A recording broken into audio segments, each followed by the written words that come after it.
नमस्कार. आज आपण ॲटॉमिक हॅबिट्स या पुस्तकातील प्रकरण 7ला सुरुवात करणार आहोत. याआधी आपण प्रकरण 6पर्यंतचे सर्व ऑडिओ बुक्स करून झालेले आहेत. आज सुरुवात करूया प्रकरण 7ला. आत्मसंयमनाचे रहस्य. व्हिएतनामचे युद्ध 16व्या वर्षात पोहोचले होते. 1971 साल. त्या वर्षी कनेक्टिकट येथील काँग्रेस सदस्य रॉबर्ट स्टील आणि इलिनॉयस येथील काँग्रेस सदस्य मॉर्गन मर्फी या द्वियीने युद्धभूमीवर जाऊन लष्करी जवानांची भेट घेतली. त्या भेटीचा त्यांनी जो वृत्तांत दिला त्यातील एका वार्ताने संपूर्ण अमेरिकेला जबरदस्त धक्का बसला. तेथे तळ ठोकून बसलेल्या सैनिकांपैकी 15% सैनिकांना हेरोईनचे व्यसन होते. जास्त खोलात जाऊन गेलेल्या संशोधनात असे उघडकीला आले की व्हिएतनामस्थित सैनिकांपैकी 35% सैनिकांनी हेरोईनचे व्यसन सुरू केले होते आणि त्यातील 20% सैनिक त्या वेळेपर्यंत पूर्ण व्यसनाधीन होते. परिस्थिती आधीच्या वृत्तांपेक्षाही वाईट होती. या वार्तामुळे वॉशिंग्टनमध्ये हालचालींना वेग आला. खुद्द प्रेसिडेंट निक्सन यांच्या अध्यक्षतेखाली special action office against drug abuse, अंमली पदार्थ, मादक द्रव्ये यांच्या गैरवापराविरुद्ध विशेष कृती समिती स्थापन करण्यात आली. विशेषतः व्यसनाधीन सैनिक मायदेशी परतल्यावर त्यांना व्यसनमुक्त करून त्यांचे पुनर्वसन करण्याची जबाबदारी या समितीवर सोपवली गेली. या समितीतील संशोधन करणाऱ्या गटात लील रॉबिन्स हाही एक संशोधक होता. त्याच्या एका निरीक्षणाने व्यसनाधीनतेविषयीच्या काही प्रचलित सिद्धांतांना धक्काच पोहोचवला.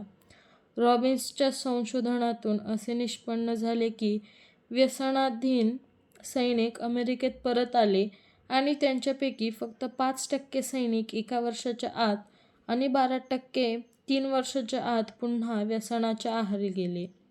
व्हिएतनाममध्ये हेरोईनची सवय लागलेल्या 10 सैनिकांपैकी 9 सैनिक युद्धभूमी सोडून परत आल्यावर लगेचच पूर्णपणे व्यसनमुक्त झाले. प्रचलित सिद्धांत असा होता की हेरोईनचे व्यसन एकदा लागले की कायमचेच लागते, त्यापासून सुटका होऊच शकत नाही. प्रत्यक्षातील निरीक्षणातून रॉबिन्सच्या असे लक्षात आले की तेही व्यसन जर आजूबाजूच्या वातावरणात परिस्थितीत फार मोठा लक्षणीय बदल आला तर सुटू शकते. व्हिएतनाममध्ये सैनिकांच्या भोवतालची परिस्थिती ते व्यसन लागायला सर्वतोपरी अनुकूलच नव्हते, तर ते उत्तेजक होते. सैनिक त्यांच्या घरांपासून, जवळच्या माणसांपासून दूर होते, हिंसक युद्धाच्या प्रचंड ताणाखाली होते आणि हेरोईन सहजी उपलब्ध होते. शिवाय ज्यांचा सतत सहवास होता ते सहकारी वाढत्या प्रमाणात हेरोईनच्या आहारी जाऊ लागले होते. परंतु जेव्हा सैनिक स्वगृही परतले तेव्हा अशा वातावरणात येऊन पोहोचले की हेरोईनकडे खेचणारी वरीलपैकी एकही गोष्ट त्यांच्या आजूबाजूला नव्हती. उलट त्यांचे कुटुंबीय सगळे त्यांच्या सभोवताली होते. संदर्भ बदलले, सवय बदलली आणि सुटलीही. व्यसनाधीनतेच्या बाबतीत या सैनिकांची जर सामान्य लोकांशी तुलना केली तर काय दिसते? सामान्य लोकांना सहसा घरातल्या घरातही, कधी मित्रांच्या नादाने अनेक पदार्थांचे व्यसन लागते. मग ते एखाद्या व्यसनमुक्ती केंद्रात जातात किंवा वैद्यकीय मदत घेऊन व्यसनापासून सुटका मिळवतात. हा उपचार सुरू असताना त्यांच्या सभोवताली व्यसनाला उत्तेजन देणारे कोणतेही संकेत नसतात. प्रत्येक गोष्ट ते सुटावी अशीच असते. परंतु व्यसनमुक्त होऊन जेव्हा ते त्यांच्या आधीच्या जगात परत येतात तेव्हा ते पुन्हा त्याच जुन्या मित्रांच्या सहवासात त्यांच्या व्यसनाला पूरक संकेत पुरवणाऱ्या आधीच्याच वातावरणात राहू लागतात आणि साहजिकच हेरोईनचा मोह आवरू शकत नाही. पुन्हा व्यसनात अडकतात. सामान्य लोक आणि व्हिएतनाममध्ये लढत होते ते सैनिक यांच्यातील हेरोईनच्या व्यसनाविषयी संशोधनातून गोळा झालेल्या माहितीत फार मोठे अंतर आहे. सामान्य लोकांच्यातील एकदा व्यसनाच्या आहारी गेलेल्यांपैकी 90% लोक व्यसनमुक्ती केंद्रात अथवा पुनर्वसन केंद्रात परत आल्यावर पुन्हा व्यसनात अडकतात. परंतु व्हिएतनाममधून परतलेल्या सैनिकांपैकी फक्त 10% पुन्हा व्यसनात अडकलेले दिसले. व्हिएतनाम युद्धासंबंधीच्या अभ्यासातून मिळालेली माहिती व्यसन, वाईट सवयी यांच्याबद्दलच्या समाजात प्रचलित असलेल्या मतांच्या पूर्णपणे विरुद्ध आहे. त्यांना धक्का पोहोचवणारी आहे. गैरवर्तणूक, व्यसनाधीनता यांसारख्या गोष्टी नैतिकतेचा पाया डळमळीत असल्याचे, नैतिक सामर्थ्याची जाणीव असल्याचे लक्षण मानल्या जातात. एखादे व्यसन असलेल्या लोकांनाच नव्हे तर कधीकधी धूम्रपान करणाऱ्या, अगदी वजन जास्त असणाऱ्या लठ्ठ लोकांनासुद्धा स्वतःवर अजिबात नियंत्रण नाही हीच दूषणे दिली जातात. त्यांची गणना वाईट लोकांच्यात केली जाते. अंगात जरा जास्त शिस्त असली, स्वतःवर ताबा असला की सगळे प्रश्न सुटतात हे तत्त्व आपल्या समाजात खोलवर पोहोचलेले आहे. परंतु आधुनिक संशोधन निराळेच सांगते. संशोधकांना असे दिसून आले आहे की स्वतःवर पूर्ण नियंत्रण असलेले लोक, आत्मसंयमाचा आदर्श मानले गेलेले लोक जे स्वतःला कह्यात आणण्यासाठी धडपडत असतात, मनावर आवर घालण्यासाठी प्रयत्नात असतात, त्यांच्यापेक्षा काही वेगळे नसतात. उलट तसे संयमित स्वभावाचे लोक जे जीवन जगायला जबरदस्त इच्छाशक्ती या गोष्टींची गरजच नसते असेच जीवन निवडतात.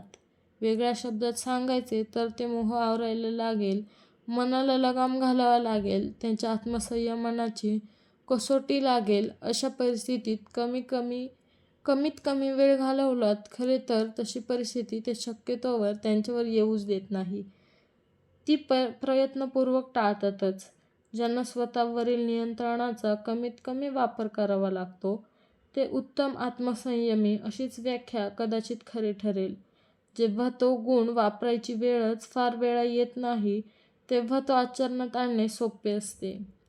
चिकाटी, परिश्रम, हिंमत आणि इच्छाशक्ती यांसारखे गुण यशप्राप्तीसाठी आवश्यक असतातच, परंतु या गुणांची जोपासना, त्यांची वृद्धी करण्यासाठी केवळ स्वतः आत्मसंयमी असून चालत नाही. आपल्या भोवतालच्या वातावरणातही शिस्त, संयमन, नियंत्रण आणावे लागते. या जरा अव्यवहार्य वाटणाऱ्या कल्पनांचा अर्थ तुम्हाला जेव्हा एखादी नवीन सवय आपल्या मनात, डोक्यावर आकार घेत असते तेव्हा नेमकी काय प्रक्रिया घडते हे समजते तेव्हा प्रकर्षाने लक्षात येतो. जेव्हा योग्य अशी परिस्थिती, अनुकूल असे वातावरण भोवती तयार होते तेव्हाच तशा डोक्यात आकारत असलेल्या सवयींचे रूपांतर प्रत्यक्षात होते. टेक्सासमधील ऑस्टिन या शहरातील पॅटी ऑल्वेल या रोगोपचारतज्ज्ञ बाईने धूम्रपान करायला सुरुवात केली. त्यावेळी ती तिच्या एका मित्राबरोबर अश्वारोहण करतानाच फक्त धूम्रपान करायची. काही काळाने तिने धूम्रपान सोडले आणि बरीच वर्षे ती त्या सवयीपासून दूर राहिली. त्या काळात ती अश्वारोहणही करीत नव्हती. बऱ्याच वर्षांनी एक दिवस ती सहज घोड्यावर बसली आणि तिच्या लक्षात आले की इतक्या दीर्घ काळानंतरसुद्धा ती जेव्हा त्या सवयीच्या संदर्भात शिरली तेव्हा तिच्या मनात धूम्रपानाची तीव्र इच्छा निर्माण झाली. त्या सवयीचे जे संकेत, संदर्भ तिच्या मनात डोकावले तिने ते पूर्ण आत्मसात केलेले होते. ते तिच्या आत तसेच होते. फक्त बराच काळ ते तिच्यापासून आणि ती त्यांच्यापासून दूर राहिली होती. ज्यावेळी ते जुळून आले तेव्हा त्या सवयीने आपोआप डोके वर काढले. अशा रीतीने ज्या सवयी आपल्यामध्ये खोल रुतून बसलेल्या असतात त्यांचे आपल्या भोवतालचे वातावरणातील संकेत, संदर्भ कितीही काळाने परत जुळून आले तरी ते मनात पूर्वीसारखीच तीव्र इच्छा निर्माण करतात. सवयीत बदल करण्याचे तंत्र कधीकधी त्याच्या विरोधातही जाते. याचे हे एक कारण आहे. लठ्ठ लोकांसमोर जर वजन कमी करण्याच्या फायद्यांचे आकर्षक सादरीकरण केले तर त्याचा उलटा परिणाम असाही होऊ शकतो की ते त्यांच्यातील दोषामुळे लज्जित होतात, तणावाखाली जातात आणि पुन्हा त्यांच्या तणाव दूर करण्याच्या मार्गाकडे, अति खाण्याकडे वळतात. धूम्रपान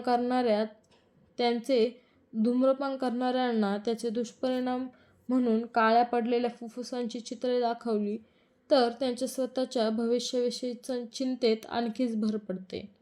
मनावरील ताण वाढतो आणि ते त्यांना खतपाणी घालणाऱ्या सूचना, संकेताबद्दल जर काळजी घेतली नाही तर जी सवय तुम्ही सोडायला वा सोडवायला बघता तीच पुन्हा डोके वर काढू शकते, उफाळून वर येऊ शकते. काही रासायनिक क्रियांना ऑटोकॅटलिस्ट म्हणतात, म्हणजे त्या रासायनिक क्रियेत स्वतः न बदलता त्या क्रियेचा वेग वाढवणारा निराळा उत्प्रेरक कॅटलिस्ट नसतो. त्या क्रियेतला एक घटकच ते काम करतो, त्या क्रियेला मदत करतो, तिचा वेग वाढवतो. वाईट सवयींचे तसे होते. ज्या भावना बधीर करायच्या त्याच ते जोपासतात. तुम्हाला कशाचे तरी वाईट वाटले की तुम्हाला काहीतरी चमचमीत, ते आरोग्याला घातक असले तरी खावेसे वाटते आणि तेच चमचमीत खाण्याचे सेवन करून झाल्यावर आपल्या हातून वाईट गोष्ट घडल्याचे तुम्हाला दुःख होते. टीव्ही पाहून तुम्हाला मरगळल्यासारखे होते आणि तणामनाला तशी शिथिलता आली की तुम्ही त्या स्थितीत काय करता? टीव्हीच बघता. स्वतःच्या प्रकृती स्वास्थ्यासाठी तुम्हाला काळजी वाटते आणि त्यातून मनाला अस्वस्थता येते. ती घालवायला तुम्ही सिगारेट ओढता, जे तुमच्या प्रकृतीसाठी अधिकच घातक असते. हे एक उलटे फिरणारे चक्र आहे, तुम्हाला वाईट सवयींशी बांधून ठेवून त्यांच्या कर्देत घेऊन जाणारे चक्र. संशोधक या प्रक्रियेला क्यू इंड्युस्ड वॉन्टिंग म्हणतात. एखाद्या बाह्य उत्तेजकामुळे तुमच्या मनात निर्माण होणारी वाईट सवयीच्या पुन्हा आहारी जायची तीव्र इच्छा असे म्हणतात. एखाद्या गोष्टीकडे तुमचे लक्ष वेधले गेले की तुम्हाला ती गोष्ट हवीशी वाटते, तिच्या प्राप्तीची इच्छा निर्माण होते. ही प्रक्रिया सतत सुरू असते, बऱ्याच वेळा आपल्या नकळतही. संशोधकांना असे दिसून आले आहे की कोकेनचे चित्र एक क्षणभर म्हणजे प्रत्येक 33 शतांश सेकंद जरी दाखवले तरी मेंदू त्यांच्या सेवनाच्या सुखद परिणामांच्या कल्पनेने उद्दीप्त होतो आणि त्याची लालसा मनात निर्माण करतो. हा प्रतिक्रियेचा वेग मेंदूला संकेतांची नोंद घेण्यासाठी सुद्धा पुरेसा नाही. ते चित्र पाहणारे व्यसनासक्त त्यांनी काय पाहिले हे सांगू शकत नाही, तरीही त्यांना क्षणार्धात कोकेनची जोरदार तलफ येते. यातले कळीचे वाक्य आहे, तुम्ही वाईट सवय सोडू शकता, पण विसरून जाऊ शकत नाही. एकदा का सवयीच्या रेघा मेंदूवर खोलवर ओढल्या गेलेल्या असल्या की त्या पूर्णपणे पुसून टाकणे, काही काळ त्या वापरल्या गेल्या नाहीत तरीसुद्धा पूर्णपणे पुसून टाकणे अशक्य असते. याचा अर्थ असा होतो की केवळ मोह आवरणे हे धोरण सवयी पूर्णपणे सोडण्यासाठी पुरेसे ठरत नाही. अडथळे, अडचणी यांनी भरलेल्या आयुष्यात झेन संप्रदायात सांगितलेल्या मन शांत, संयमी ठेवण्याच्या, वर्तमानात जगण्याच्या विचारी वृत्तीचे पालन शक्य होत नाही. त्यासाठी प्रचंड मनःशक्तीची गरज असते. त्या क्षणापुरता मोह आवरणे शक्य असते, परंतु दीर्घकाळाचा विचार करता आपली जडणघडण आपल्या भोवतालची परिस्थिती, वातावरणच करीत असते. अगदी सडेतोडपणे सांगायचे तर नकारात्मक परिस्थितीत नाउमेद करणाऱ्या वातावरणातही स्वतःच्या सकारात्मक सवयीचे सातत्याने अविचलपणे पालन करणारा माणूस मी तरी आजपर्यंत बघितलेला नाही. या बाबतीतली सर्वात खात्रीलायक उपाय आहे, वाईट सवयी आधीपासूनच लांब ठेवायच्या, लावून घ्यायच्या नाहीत आणि त्याचा सर्वात व्यवहार्य मार्ग आहे त्यांच्या संकेत सूचनांपासून 4 हात दूर राहायचे. त्या आपल्या भोवताली येऊच द्यायच्या नाहीत. वागणुकीमधील बदलाच्या पहिल्या नियमाचा विरुद्ध असा हा उपाय आहे.